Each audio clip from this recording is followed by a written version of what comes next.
अनिल देसाई यांच्या प्रचार सभेसाठी उद्धव ठाकरे चिता कॅम्पमध्ये गेले होते. चिता कॅम्पबद्दल आपल्याला माहीत असेल, चिता कॅम्प हा मुस्लिम बहुल एरिया आहे.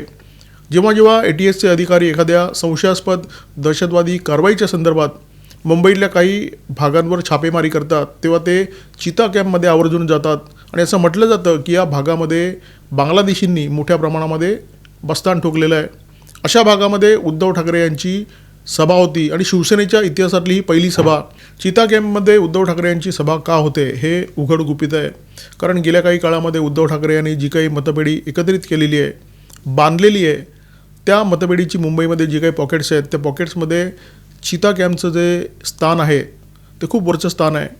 अनिल देसाई यांच्या प्रचारासाठी उद्धव ठाकरे इथे सभा घेतात. सभेला मोठा जमाव एकत्र झालेला आहे. हा जमाव आहे टोपीवाल्या आणि दाढीवाल्या पुरुषांचा आणि बुरखावाल्या महिलांचा. उद्धव ठाकरे भाषणाची सुरुवात करतात. माझ्या तमाम हिंदू बंधू बांधवांनो, मातांनो, भगिनींनो असं न म्हणता माझ्या तमाम देशभक्त बांधवांनो, मातांनो, भगिनींनो अशा प्रकारची सुरुवात करतात. म्हणजे सुरुवातच शेपूट घालून.